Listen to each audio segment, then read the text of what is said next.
I'm Dr. Bill Lile, and I practice obstetrics and gynecology. I'm board certified in obstetrics and gynecology, and I'm licensed to practice medicine in Florida and Alabama. 1 week ago, I uploaded a 4-minute video just showing my reaction to the New York state law allowing abortion on demand at any gestational age for any reason. Was it for any reason? Yeah, because the law says abortion can be performed in the state of New York after 24 weeks gestation up until term if the life or the health of the mother is threatened.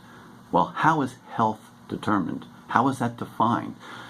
The U.S. Supreme Court defined health in a case called Doe versus Bolton in 1973. Health was defined as physical, emotional, psychological, familial, or age. So mom could be too old, too young, have depression, have anxiety, have family issues going on. There really were no limitations with that definition of health. We all saw how the governor, the state representatives, and the state senators celebrated. They celebrated with glee and cheering and smiles and laughter that now in the state of New York, you can take the life of a baby at any gestational age for any reason. Over the past week, they've brought cases of moms who have had third trimester terminations of their pregnancies because something had been diagnosed abnormal with the baby. Are there reasons that we have to deliver a baby early sometimes? Yes.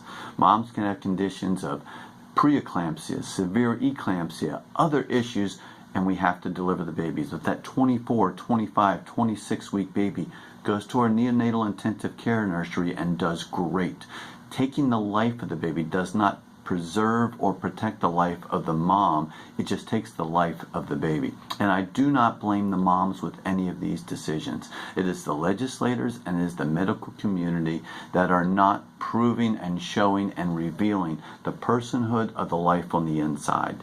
A patient is a person, no matter how small. Do we sometimes diagnose babies with lethal anomalies? Yeah, we do. I've had 3 cases. But just like when you diagnosed your grandmother as having a grade 4 astrocytoma, is grandma going to die from this brain tumor? Yeah, most likely. But is she going to die tomorrow? No. We provide her with the love, the concern, and the care that she as a patient deserves. Patients on the inside deserve that same compassion. We've diagnosed patients with anencephaly, where there is no brain tissue and there is no skull. Diagnosed patients with severe heart defects. And I diagnosed a patient had a teratoma, a large tumor coming from the base of the tongue. This tumor grew and came out of the mouth. We had our maternal fetal medicine doctors see her and evaluate her.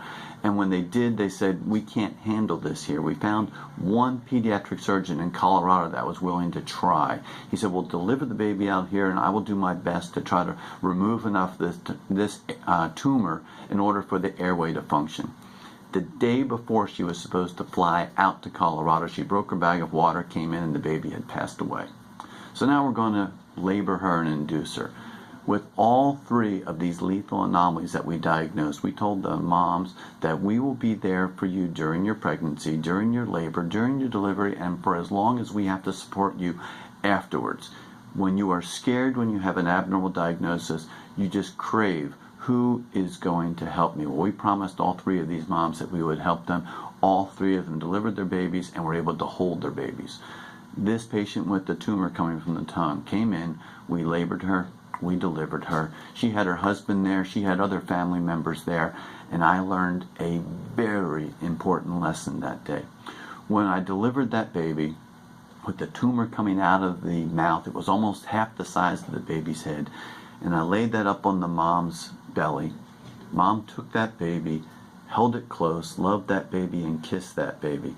The father did the same thing. This baby was passed around the room, loved, kissed, and cuddled.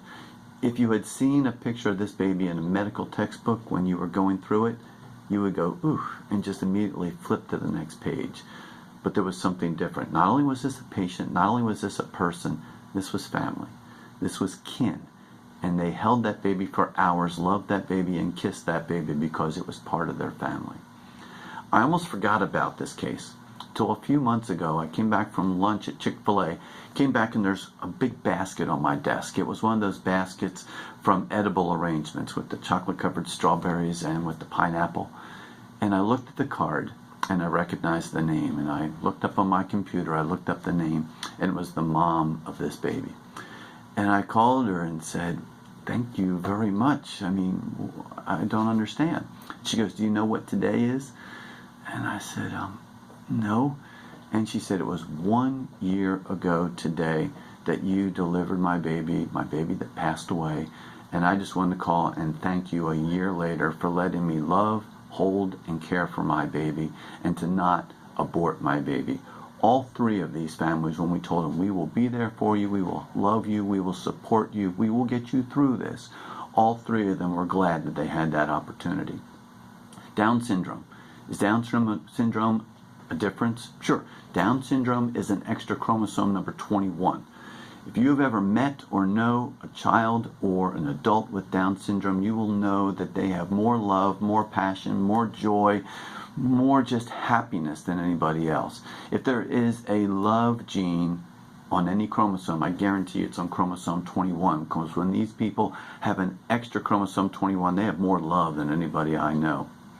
Iceland and the Netherlands have now, imparted on a national policy to rid their countries of Down syndrome.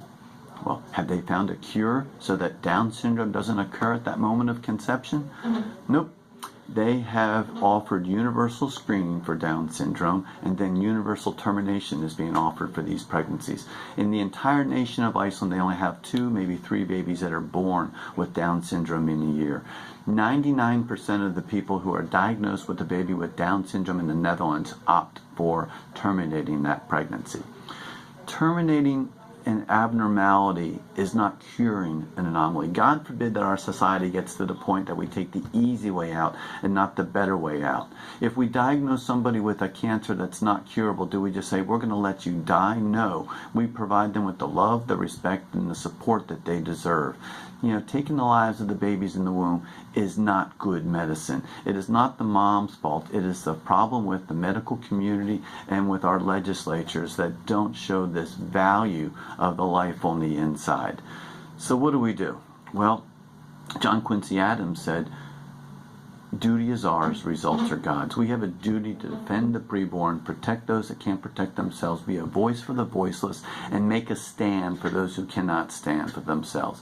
I want to show through my practice and my ministry that a patient is a person, no matter how small, because a society will be judged by how they care for the least of these. And if we are going to offer termination of pregnancies, termination of babies, and it's going to carry over to the next generation, what are we going to do when the elderly are diagnosed with a lethal anomaly? And this is happening in Europe, where people with a lethal diagnosis are being euthanized. That's not a society that I want to live in. If the United States is going to continue to be a shining light on the hill in this entire world, we need to do what is good, not what is easy.